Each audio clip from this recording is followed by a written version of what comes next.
Welcome everyone to CS Talks 2020. My name is Loretta Shanahan Bradbury and I am the Sales Director for 180 East 88th Street. I'm joined here today by Hadas Dembo, who is the principal of Mise en Scene Design and also not only the designer for all of our models, but also for all of our amenity spaces. We're going to focus today on the lobby, which we newly unveiled and is beautiful and impressionable to say the least. So welcome, Hadas. Thank you, and thank you for having me. So Hadas, tell us a little bit about your background and how you arrived not only at your vision for the amenity spaces, but specifically for the lobby here at 180 East 88th Street. So the bigger picture is I didn't take a very linear route to start doing interior design. I actually began as a photography director. I worked first in book publishing and then in magazine publishing. And what is the common thread here is the narrative. It's telling a story. And you can tell a story with words, and you can tell a story with pictures, but you can also tell a story with a space. So that's my overall approach. As for 180 East 88th, I was thrilled to be invited to work here, and actually the collaboration began with model apartments, not the amenity spaces. So in a sense, we were working from the inside out rather than starting with the common public areas. We started with the personal residences. It spilled out into the amenities so that the amenities became adjuncts to the private residences. The lobby in particular, I feel, is an extension of what could be someone's home. Absolutely. And it's not only inviting, but to the point of a home, it is just something that is just so warm and welcoming, impressionable, to say the least. Hadas, take us through your vision as you walk in. So the important thing for me was that every space told a story. One of the things that's unique about this building also is that it kind of combines the old and the new. So I really wanted it to be a journey as you walk in. And so we started with a bench which is very sculptural and is a transition between the exterior and the interior. The concierge desk, I originally saw a version as a bench that Christopher Stewart had done. And so I contacted him and we collaborated on this concierge desk. And it's a really good example of how design and art can intersect.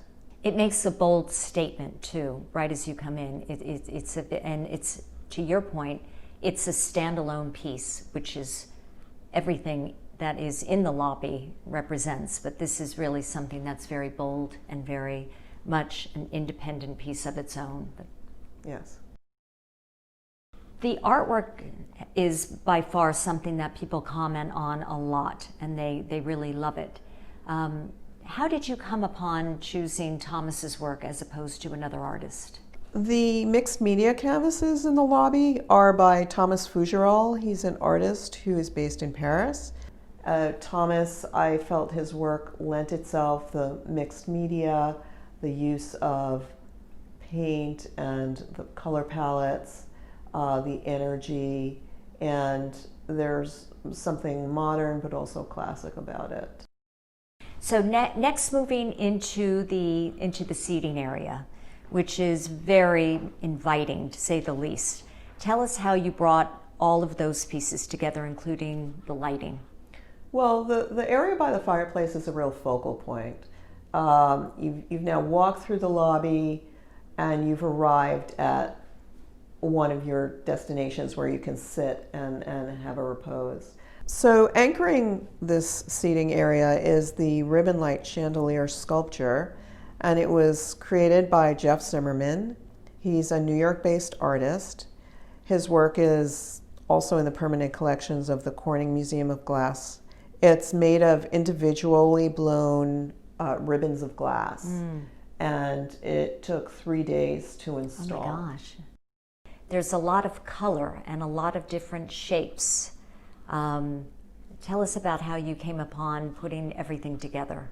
In terms of colors, I actually found this wonderful rug, which had an unusual combination of pinks and yellows and blues and grays. And so I used that as a sort of starting point off of which to upholster some of the other pieces that we have there. Again, in the effort to not have anything predictable or that you've seen before, we tried to put together a collection for the seating area that has old and new. So the two armchairs are vintage mid-century Italian armchairs that we had reupholstered. The curved sofa is actually from a Paris atelier, and it's just a beautifully shaped kidney love seat that fits into that niche very nicely. It's neutral, but not entirely. Right. And I think that's what kind of gives energy to the space as well, because you have highs and lows. Now, I would have to say that everything from the art to each piece of furniture to the rug to the lighting, all of it takes your eye to it, captures your eye, I should say, and just sort of, you can't stop looking at it, which is beautiful. I'm glad to hear that. Yes. I felt that the lobby should be an experience and not just what often it becomes, which is a pass-through. Yes. You're just walking through to get to your home, and instead you've already arrived home. Yes. And the seating area welcomes you, it beckons you, so that you are tempted to sit. And a lot of people do actually sit there, I've been noticing. Another aspect of the lobby is not necessarily when you're coming in, but maybe as you're going out of the building, as you're coming off the elevator, you have this wonderful moment where there's this beautiful bench and lighting feature. So in this example, we have form and function in that we have this beautiful sculptural bench with a really unique mirror. Both of these were fabricated, two different designers, but both women. The mirror is by the Collective, which is also a New York-based design company. And the bench is called the Coexist bench from Slash. And again, it should be a part of your home as you're transitioning into your actual apartment. Yes, from the public, from the outdoor, from the hustle bustle of New York and the city. Even as if you're waiting, it's just a place to sort of start to unwind. It allows you that, which is really great. And we spoke earlier about how when I design a space, think of the end user. Sure, it's fun to always design for yourself or to have your vision. But what I find more interesting really is to, in my mind, invent who I think is going to be living here and create a space that will speak to them. And I think that potential buyers who walk through really respond to that, because one of the comments I think that you've heard is, wow, I can really see myself living here. Absolutely. And so it helps to explain the space to them, but it also makes it palatable and exciting, and they can see the possibilities. And that's really what it's about, is showing them what the possibilities are. Well, it is going to be exciting to see the rest of the amenity spaces come to life through you and through your eyes. And thank you very much. And thank you everyone for joining us here at CS Talks 2020. Thank you for Hadas. having me. Thank you.